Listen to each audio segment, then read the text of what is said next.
மறுபடியும் நீங்கள் வந்து எடப்பாடி பழனிசாமி அவர்கள் மேலே நீங்கள் வேறு விமர்சனங்கள் வைத்தாலும் இந்த சீட்ஸை வந்து அதிகமாக விட்டு கொடுக்க மாட்டார். பியூஷ் கோயல் பயங்கரமாக நெகோஷியேட் பண்ணுவார் அப்படிலாம் சொல்லும்போது அதை வச்சுக்கிட்டு 27 சீட்ஸில் கண்டெயின் பண்ணியிருக்காரு அப்படிங்கிறது உண்மையிலேயே பெரிய விஷயம் தான். நீங்கள் என்னன்னா இதில் வந்து ஒரு விஷயம் அடிபட்டு போகும், இந்த ஆட்சியில் பங்கு அதிகாரத்தில் பங்கு அதெல்லாம் கிடையாது. விசிகவிற்கு வாக்களிக்கக்கூடியவர்கள் நோட்டாக்கு போடுறாங்க, இல்லை தேர்தலே புறக்கணிக்கிறாங்க, என்ன பண்ணுவீங்க நீங்கள்? அப்போ உங்களுக்குமான லாஸ் இருக்குல்ல. இல்லை ஒரு இது ஒன்று குறைக்கிறதுல என்ன இருக்குது? நிச்சயமாக நியாயமா இல்லை, நியாயம் இல்லை தான் சொல்லி சொல்றேன். இன்னும் சொல்ல போனால் விசிகவிற்கு ஒரு சீட் கூடவே கொடுக்கணும்.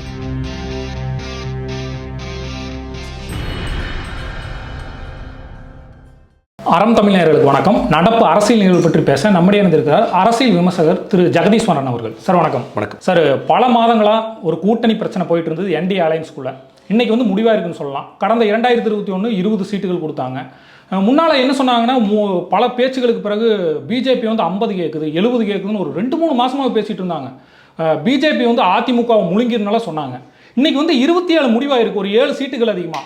இது வந்து முடிச்சது வந்து எடப்பாடியோட ராஜதந்திரம் கரெக்டாக பண்ணிட்டார் அப்படின்னு நீங்கள் நினைக்கிறீங்களா? எந்த அடிப்படையில் இது பேசப்பட்டது? இன்னும் சொல்லப்போனால் பாஜகலேருந்தே இந்த குரல்கள்லாம் ஒழித்தது. நீங்கள் வந்து 60 சீட் வரைக்கும் கேட்கலாம் அப்படின்னு கேட்டீங்க. ஏன்னா நீங்கள் வந்து நடந்து முடிந்த நாடாளுமன்ற தேர்தலில் 2024 நாடாளுமன்ற தேர்தலில் அதிமுக கூட்டணியாக தேமுதிக சேர்ந்து 21% எடுத்திருக்காங்க. நாங்கள் என்டிஏ கூட்டணியாக நாங்கள் வந்து 18% எடுத்திருக்கோம். நீங்கள் பாஜகவை அதில் பிரிச்சிங்கன்னா கூட 11% எடுத்துட்டோம். இப்போ 11% கட்சிக்கு நீங்கள் வந்து இதில் அதிமுக பிரிச்சிங்கன்னா 18% கட்சிக்கு 160 சீட்டு கொடுக்குறீங்க அப்படின்னா நீங்கள் வந்து லாஜிக்கலாக ப்ரோரேட்டா பேசிஸில் கூட போட்டிங்கன்னா 11% கட்சிக்கு நீங்கள் 70 சீட்டு கொடுக்கக்கூடாது அப்படிங்கிறது ஒரு வாதமாக முன்வைக்கப்பட்டது. இது அப்போ நீங்கள் ரொம்ப ஹார்ட் நெகோசியேஷன்ஸ் போகும் போல இருக்குது. இந்த வாட்டி வந்து அதிகமான சீட்ஸை பாஜக எடுக்க பார்க்குறாங்க அப்படிங்கிறது ஒன்று. இன்னொரு பக்கம் அதிமுக நீங்கள் ஒட்டுமொத்தமாக ஒரு 134 சீட்டு நின்றுக்கங்க, 130 சீட்டு நின்றுக்கங்க, மீதி இருக்கக்கூடிய 100 சீட்டை 104 சீட்டை நாங்கள் வாங்கிக்கிட்டு யாருக்கு பிரிச்சு கூட நாங்கள் பார்த்துக்குறோம். பாமகக்கு எவ்வளோ, அமமுகக்கு எவ்வளோ, ஜான் பாண்டியனுக்கு எவ்வளோ, ஜிகே வாசனுக்கு எவ்வளோ, இவர் வந்தாருன்னா கிருஷ்ணசாமி வந்தாருன்னா அவருக்கு எவ்வளோ அப்படிங்கிறதெல்லாம் நாங்கள் பார்த்துக்குறோம். ஏசிஎஸ் சண்முகத்துக்கு எவ்வளோ, பிடி எவ்வளோ அப்படிங்கிறத எல்லாத்தையும் நான் பார்த்துக்கணும்னு சொல்லிட்டாங்க. அப்படி ஒரு பேச்சு ஒன்று போயிட்டுருக்கு. ஸோ இதற்கு நடுவில் தான் வந்து கூட்டணிக்குள்ளே சலசலப்பு ஏற்படுது, பிரச்சனைகள் ஏற்படுது, நடக்குமா நடக்காதா அப்படிங்கிறதெல்லாம் போயிட்டு வந்துச்சு. நீங்கள் 2019 நாடாளுமன்ற தேர்தல் எடப்பாடி பழனிசாமி அப்போ என்ன சொல்லப்பட்டாங்கன்னா அதிமுகவும் பாஜகவும் நெகோசியேஷனில் அதிகமான சீட்ஸை பாஜக கோர்றாங்க, ஏன்னா அது அவங்களுக்கான தேர்தல் அப்படின்னு சொல்லி சொன்னாங்க.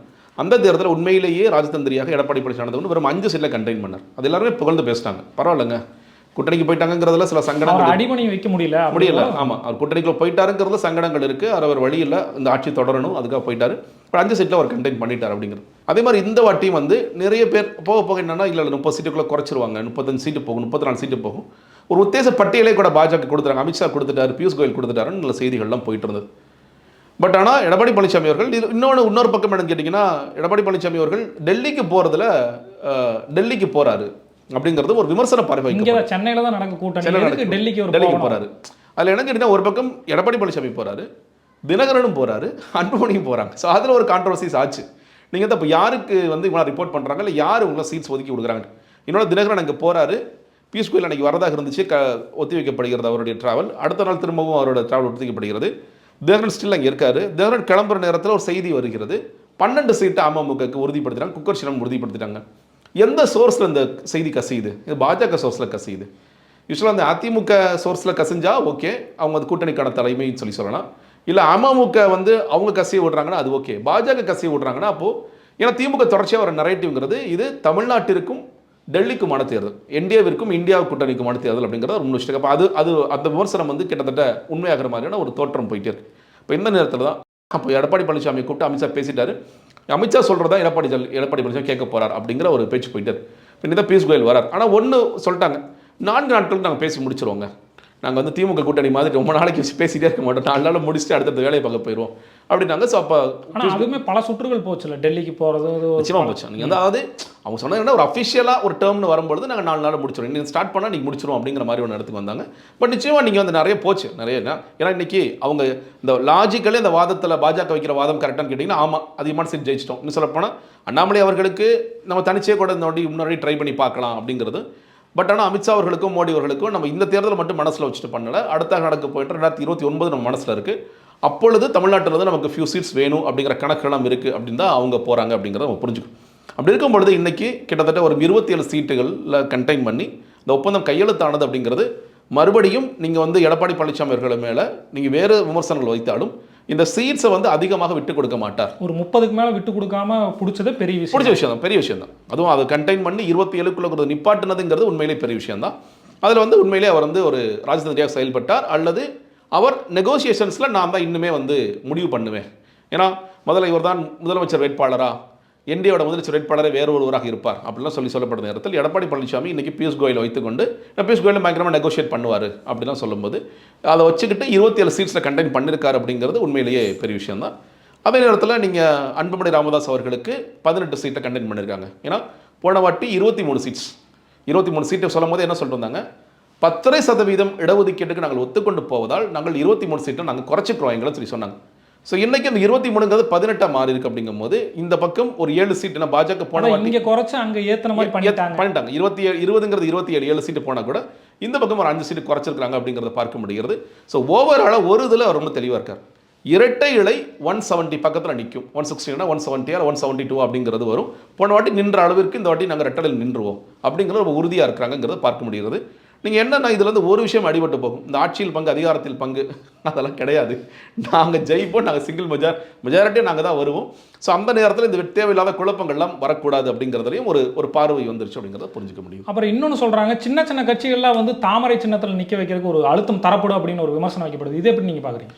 இல்லைங்க, நீங்கள் இந்த தேர்தல் வந்து இது நாடாளுமன்ற தேர்தல் அல்ல, சட்டமன்ற தேர்தல். நீங்கள் ஒரே ஒரு பாயிண்ட் தாங்க தேர்தலை பொறுத்த வரைக்கும், எல்லோருக்கும் வெற்றி தான் குறி. இப்போ நீங்கள் திமுக ஏன் நெகோஷியேட் பண்ணிட்டு போகிறாங்க சிபிஐ இல்லை மதிமுக கேட்டிங்கன்னா, தனிச்சு போனால் என்ன நடக்கும்? மக்கள் நல கூட்டணி கிளாசிக்கான உதாரணம் பார்த்துட்டோம். 0.5%, 1%, 3/4% எல்லாரும் சேர்ந்தா 3.5% வாங்குவீங்க. அப்போது பிரிச்சுட்டு போகலாம். மதிமுக அவர் வைகோ அவர்கள் ஒரு காலத்தில் என்ன செய்தார் தெரியுமா, கட்டுரைலாம் எழுதுறாங்க. அதே திரும்ப செய்தாருன்னா எம்எல்ஏக்கள் உள்ளே போக முடியாது. கம்யூனிஸ்ட் 6 கொடுங்கன்னு சொல்லி கேட்டு பார்த்தாங்க. சிபிஐ இல்லை 5 தாங்க முடியும்னு சொல்லி சொன்னாங்க. கோச்சிட்டு போகலாம். இல்லை முடியாதுங்க, எங்கள் கொள்கை தாங்க முக்கியம், நாங்கள் வந்து உடச்சிட்டு போகிறோம். என்ன நடக்கும்? ஜெயிக்க முடியாது. வெற்றிங்கிறது இங்கே மிஸ் ஆகிடும். அப்போ எல்லோருக்குமான பார்வை வந்து வெற்றி. நீங்கள் நாடாளுமன்ற தேர்தலாக இருந்து தாமரணின்னா அது ஓகே, ஒரு மைலேஜ் இருக்குது, நாங்கள் மோடி கழிக்கின்ற வாக்கள் அப்படிங்கிறது போகும். ஆனால் நடக்கப்போது சட்டமன்ற தேர்தல் என்னும்பொழுது, இப்போ போன வாட்டி ஜி.கே. வாசன் எனக்கு வந்து சைக்கிள் சின்னத்தில் நிற்கணும்னு சொல்லி சொன்னார். பட் கடைசியாக அவர் ரெட்டையில் தான் நின்னார். இப்போ அதே மாதிரி இப்போ ஜான் பாண்டியன் உள்ளே வராரு, கிருஷ்ணசாமி உள்ளே வராரு, நீங்கள் இவர் புரட்சி பாரதம் வர்றாங்க, ஜெகன்மூர்த்தி வராரு, இந்த மாதிரி சின்ன சின்ன இயக்கங்கள் ஏசிஎஸ் வராரு அப்படின்னா அந்த சாய்ஸு ரெட்டைலைக்கு போது அவங்களுக்கு பெட்டராக கிடைக்கும் நான் பார்க்குறேன். ஏன்னா இந்த போட்டி என்பது ரெட்டலை பார்த்தா ஓட்டு போடுவாங்க. அந்த போட்டி என்பது நீங்கள் அந்த மக்களுக்கு ரெட்டலை இது அதிமுகவா ஏசிஎஸ்ஸா இல்லை வந்து பாரிவந்தராங்கிறதெல்லாம் கணக்கு கிடையாது. எனக்கு ரெட்டலை ஓட்டு போட சொல்லிருக்காங்க, ஓட்டு போட்டேன்பா அப்படிங்கிறதா. அதுக்கு தாமரை என்பது அவங்களுக்கு சட்டமன்ற தேர்தலில் சில நிறுவல்களை உருவாக்கும். ஸோ அந்த கட்சிகள் எனக்கு தெரிஞ்சு இது நடக்க போன்ற சட்டமன்ற தேர்தலாக இருப்பதால் இந்த மாதிரி முடிவு தான் எடுப்பாங்க நான் பார்க்கின்றேன். அதுக்கு தான் அதிகமான வாய்ப்புகள் இருக்கின்றது. ஸோ அதனால தான் சொல்கிறேன், நீ 170 போகும் பொழுது அதிகமான சீட்ஸ் வந்து ரெட்டலையில் தான் வந்து அதிகமாக அடிப்பாங்க நான் பார்க்குறேன். சார், இங்கே வந்து கூட்டணி பிரச்சனைலாம் நல்லா கரெக்டாக முடிச்சிட்டாரு எடப்பாடி அப்படின்னு சொன்னாங்க. இங்கே வந்து திமுகவில் வந்து பார்த்தீங்கன்னா வால்முறை கட்சி அவர்கள் சொல்லும்போது அவர் என்ன சொல்கிறாருன்னா வந்து ஆர்எஸ்எஸ் மாதிரி சித்தாந்தமாக செயல்படுறாரு ஸ்டாலின் அவர்கள் அப்படின்னு சொல்கிறாங்க. அப்புறம் விசிகேக்கு வந்து போன டைம் 6 கொடுத்தாங்க, இந்த டைம் 6மே கிடைக்காது, இரட்டை இலக்கு. அவரும் மணக்குமர்களோட அவரோட தொண்டர்களுக்கெல்லாம் வீடியோ போட்டதை பார்த்துருக்கோம். கம்யூனிஸ்ட் கட்சிகளுக்கும் 5 போதும்பா அப்படிங்கிற கூட இன்னைக்கு நியூஸ் வந்துட்டு இருக்கு. அங்கே வந்து என்ன நடந்துட்டு இருக்கு? ஸ்டாலின் அவர்களுக்கு இது ஒரு பின்னடைவாக இருக்குன்னு நினைக்கிறீங்களா? இந்த வாட்டி திமுக என்ன பண்ணிட்டாங்கன்னு கேட்டிங்கன்னா, ஒரு ஷேர் ஆட்டோ மாதிரி ஏறு எவ்வளோ நாள் ஏறுன்னு ஏற்றிட்டாங்க. சார் இடமே இல்லை, எங்கேப்பா ஏறுறது, பரவாயில்ல தள்ளி உட்காருமா, அட்ஜஸ்ட் பண்ணி உட்காருமாங்கிற அளவுக்கு ஏற்றிட்டாங்க. ஸோ அதனால் வந்து இது நம்ம பொருள் பார்க்கும் பொழுது கம்யூனிஸ்ட்டுக்கு குறைக்கிறாங்க, மதிமுக குறைக்கிறாங்க, சிபிஎம்க்கு குறைச்சி வாங்கி சொல்கிறாங்க. திமுக 14 சீட் குறைச்சி தான் நிற்கிறாங்க. இந்த மொத்தமாக நிற்கிற சீட்ஸில் போன வாட்டி 2021 கம்பேர் பண்ணும்பொழுது போன வாட்டி வந்து 160 பண்ணியிருந்தாங்கன்னா இந்த வாட்டி 151ங்கிற மாதிரி சீட்ஸ், ஒரு 155 அந்த மாதிரி சீட்ஸ் தான் நிற்க போகிறாங்க. அவங்களும் குறைச்சி தான் நிற்கிறாங்க. ஏன் இதற்கான காரணம் என்ன? பிரதமர் 2 ஒன்று, போன வாட்டி மக்கள் நீதி மையம் தனியாக நின்றார்கள். இந்த வாட்டி அவங்க கூட்டணிக்குள்ளே வந்துட்டாங்க. அவங்க வந்து 6 சீட் வரைக்கும் கேட்குறாங்கிறது. அவர் ரெட்டை இலக்கம்லாம் கேட்டார், ரெட்டை இலக்கத்தில் வாய்ப்புகள் இல்லை. 6 சீட்டு எழுதி கொடுங்கன்னு சொல்லி சொன்னாங்க. எனக்கு 3 கொடுப்பாங்கன்னு வச்சுக்கோங்களேன். அந்த 3மே வந்து எக்ஸ்ட்ரா இப்போ வந்திருக்க சீட். தேமுதிக நிறைய பேர் வந்து 8 கொடுக்க போகிறாங்க, 9 கொடுக்க போகிறாங்கன்னு சொல்லி சொல்கிறாங்க. எனக்கு அதில் நம்பிக்கை இல்லை. ஏன்னா ராஜ்யசபா வேறு வாங்கியிருக்காங்க.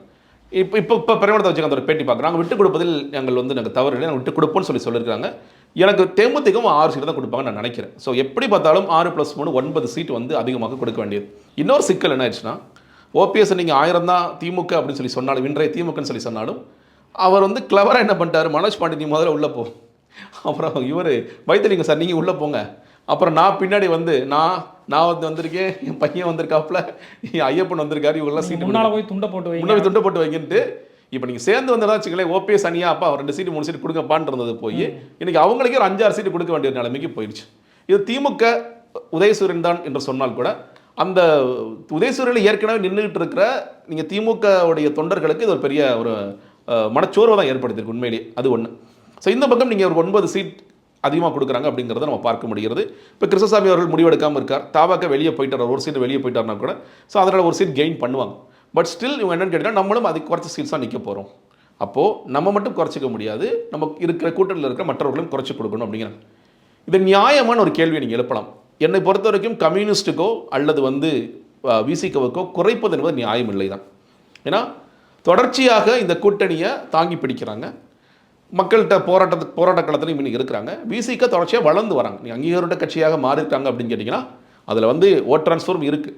பட் திருமாவளவன் அவர்கள் தொடர்ச்சியாக விசிகவை வளர்த்தெடுக்கிறான வேலைகளை பார்த்துட்டு இருக்கார். அப்படி இருக்கும் பொழுது மறுபடியும் 6 சீட்டா மறுபடியும் 7 சீட்டா அவங்க நான் ரெட்டலத்தை எதிர்பார்க்குறோம், எங்களுக்கு ஒரு 7-8 கொடுங்க அப்படிங்கிறது அவங்களோட வாதமாக இருக்கிறது. இல்லை எல்லாருக்கும் குறைச்சிட்டு இருக்கோம், மேபி உங்களுக்கு அந்த சீட்டை கூட நாங்கள் அதே வந்து நாங்கள் எஸ்டாப்ளிஷ் பண்ணுறோம் அப்படிங்கிறது இருக்கலாம்.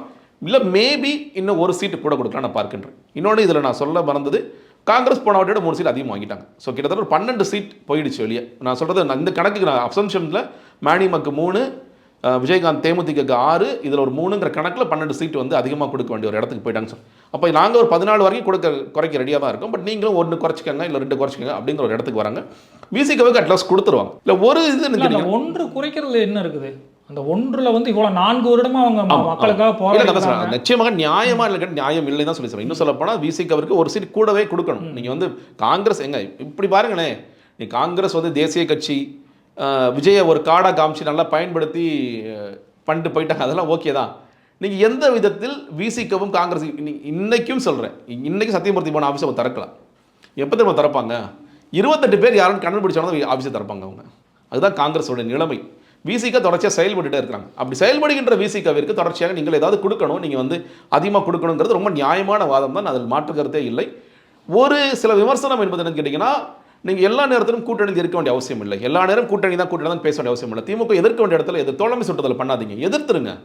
நீங்கள் போராட்டம் பண்ணுங்க. நீங்கள் வேங்க வேலை பிரச்சனை நீங்கள் போராடுங்க, வெளியே போய் போராடுங்க.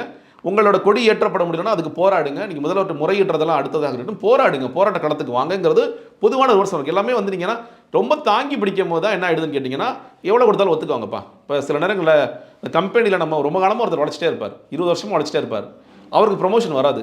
ஒருத்தர் ஒரு 2 வருஷம் வெளியே போயிட்டு வருவார், அவர் ப்ரொமோட் ஆகிடுவார், சம்பளம் அதிகமாக கிடைக்கும். இப்போ கிட்டத்தட்ட அந்த மாதிரி தான் ஆயிடுச்சு. ரொம்ப நாள் இங்கே தான் இருப்பாங்க, இவங்களுக்கு ஒன்றும் பிரச்சனை இல்லைப்பா, அவர் வெளியிருந்து வந்தவங்களுக்கு நல்லா மரியாதை கொடுப்பா. அது ஏற்கனவே அதிமுக அமைச்சர்கள் தான் அதிகமாக இங்கே இருக்கிறாங்க, விமர்சனம் ஏற்கனவே இருக்கு. அப்படி ஒன்று ஆகிடும் போது இங்கே இருக்கிற கட்சிகளுக்கு வந்து ஒரு சோர்வு அடைய தான் செய்யும். அது தேர்தலில் சில நேரங்களில் பிரதிபலிக்கவும் செய்யும். ஏன்னா நீங்கள் கீழே வந்து ஜெல் ஆகும் பொழுது சில இடங்கள் ஜெல் ஆகிட்டு தான் இருக்குது. பட் ஸ்டில் சில பேர் யோசிப்பாங்கல்ல, என்னப்பா அது நமக்கு சீட்ஸ் கொடுக்க மாட்டேறாங்க அப்படிங்கிறது இருக்கும். பட் ஓவராலாக நீங்கள் இந்த கூட்டணி வந்து இன்டாக்டஸ் போகுமா உடையுமான்னு கேட்டிங்கன்னா உடைவதற்கான வாய்ப்பு இல்லை. இப்போ தோழர் சண்முகம் ரொம்ப தெளிவாக சொல்கிறார், நாங்கள் இங்கே தான் இருப்போம், வெளியே போக போட மாட்டோம். 5-6ங்கிறதுல பிரச்சனை. முதலமைச்சர் 5 வாங்கின்னு சொல்லி எங்கள்கிட்ட ரெக்வஸ்ட் பண்ணுறாரு, எங்கள் மாநில குழு 6 சொல்லுது. அதனால் இதில் ஒரு சீட் ஷேரிங் நெகோசியேஷன்ஸ் போதே தவிர மற்றபடி நாங்கள் வெளியே போக மாட்டோம். திருமாவளவன் வெளியே போக மாட்டார். ஏன் இது இல்லை முக்கியமான பாயிண்ட்னு கேட்டிங்கன்னா, வெளியே போனால் எங்களோட ஸ்ட்ரைக் ரேட் என்னவாக இருக்கும்? நீங்கள் விசிகவே எடுத்துக்கங்களேன். நீங்கள் 2011 வராங்க, 10 வராங்க, இல்லை அதுக்கு முன்னாடி இருந்து ராமதாஸையோட சேர்ந்து வர்றாங்க, இப்படிலாம் போயிட்டு இருக்கு நம்ம பார்க்கின்றோம். அவங்க இது வரைக்கும் அதிமுக கூட சேர்ந்து 2010 ஒரு 2 சீட்டு, அதுக்கப்புறம் திமுக சேர்ந்து 1 சீட், 1 எம்எல்ஏ 2 எம்எல்ஏ இப்படி தான் உருவாக்கிட்டு இருக்காங்க. நீங்கள் முதலாக 4 எம்எல்ஏக்களை அனுப்பியது விசிகன்னா அது 2021 தான். 6 சீட்டில் 75% ஸ்ட்ரைக் ரேட்டு, எங்களுக்கு 4 சீட்டு வந்துருச்சு. அப்போ இந்த வாட்டி 6 இல்லை 7 கொடுக்குறாங்கன்னா அதை வாங்கி அதை 6 ஜெயிக்கிறது எப்படி, 7 ஜெயிக்கிறது எப்படி, 5 ஜெயிக்கிறது எப்படி அப்படிங்கிறது. திமுக தரப்பில் வந்து 5 கொடுத்தா 5க்கு அவங்க கஷ்டப்பட்டு உழைச்சு அந்த 5 ஜெயிக்க வேண்டியதானே, எதுக்கு 7 கேட்குறாங்க 8 கேட்குறாங்கன்ட்டு அந்த திமுக ஐடி அது தப்பு, அது ரொம்ப தப்பு. அது வந்து உண்மையிலேயே அது வந்து அநாகரிகம் என்ன கேட்டால். நீங்கள் ஏன்னா இப்போ இப்படி பார்க்கலாமே, நீங்கள் 2 பேரும் சேரும் போது அது மல்டிப்ளை ஆகும். நீங்கள் காங்கிரஸ் கூட சேரும்போதோ இல்லை விசி கூட சேரும் போதோ மல்டிப்ளை ஆகுமே தவிர 2 பேரும் தனித்தனியாக பிரிஞ்சால் 2 பேருக்கும் லாஸ்ன்னு பார்த்தீங்கன்னா இவங்க எம்எல்ஏக்களை உருவாக்கி இருக்க மாட்டாங்க, இவங்களுக்கு ஆட்சியே போயிடுமே. வட மாவட்டங்களை ஜெயிக்க முடியாத காரணத்தினால இப்போ ஆட்சி போயிடுச்சு. ஏன்னா வன்னியர் வாக்கு வங்கின்னு பார்த்தீங்கன்னா பிரதானமாக அது அதிமுக பக்கம் தான் இருக்கிறது. நீங்கள் இந்த பக்கம் இன்னொன்று விசிக இருக்கின்ற காரணத்தினாலே வன்னியர் வாக்கு வங்கிங்கிறது தாவேக்காவும் போயிருச்சு. அவர் வேல்முருகன் அவரும் வெளியே போயிட்டார். அப்படி இருக்கும் பொழுது நீங்கள் விசிக விட்டுட்டீங்கன்னு வச்சுக்கோங்க, திருமாவளவன் என்ன யோசிப்பார், தேர்தல் கூட புறக்கணிச்சுட்டு பாருங்க, இப்போ பரவாயில்ல விடு, ஒன்றும் பிரச்சனை இல்லை, நான் பேசாமல் இருக்கேன். அந்த வாக்கு வங்கி முழுக்க வந்து திமுகவுக்கு போகுமா? இல்லை. இவங்க விசிகவிற்கு வாக்களிக்கக்கூடியவர்கள் நோட்டாக்கு போடுறாங்க, இல்லை தேர்தலே புறக்கணிக்கிறாங்க. என்ன பண்ணுவீங்க நீங்கள்? அப்போ உங்களுக்குமான லாஸ் இருக்குல்ல. அப்போ அதனால் ஐடிவிங்க அப்படி பேசுவது உண்மையிலே அநாகரிகமானது. என்னை பொறுத்த வரைக்கும் திருமாவளவன் அவர்கள் வளர்ந்து வருகின்றார். அவர் தொடர்ச்சியாக கட்சியை வந்து நல்ல ஒரு பாதையில் கொண்டு போகிறாரு. உங்களுக்கு அணுக்கமாக இருக்கார், தோழமை சுட்டுதல் பண்ணுறாருங்கிற விமர்சனம் இருக்குது, பட் அணுக்கமாக இருக்கிறார். அப்படி இருக்கும் பொழுது அவருக்கு உண்டான மரியாதை நிச்சயமாக நீங்கள் கொடுத்து தான் ஆக வேண்டும். அதனால் அது முதலமைச்சர் விடுறதுக்கு ரெடியாக இல்லை. நீங்கள் வந்து ராமதாஸ் ஐயா உள்ளே வர்றதாக இருந்தபோது கூட இல்லை, திருமாவளவன் அவர்களுக்கு இது சங்கடத்தை ஏற்படுத்துங்கிறனால அவர் தெளிவாக இருக்கார். பட் அதை மரியாதை என்று தாண்டி சீட்ஸாக அதை சொல்லணும். எல்லா நேரத்திலும் உள்ளத்தில் இடம் கொடுத்துட்டீங்கன்னா சரியாக வராது. நீங்கள் வந்து உங்களுக்கு உண்மையான சீட்ஸாகவும் அதை கொடுக்கணும்னு நான் பார்க்குறேன்.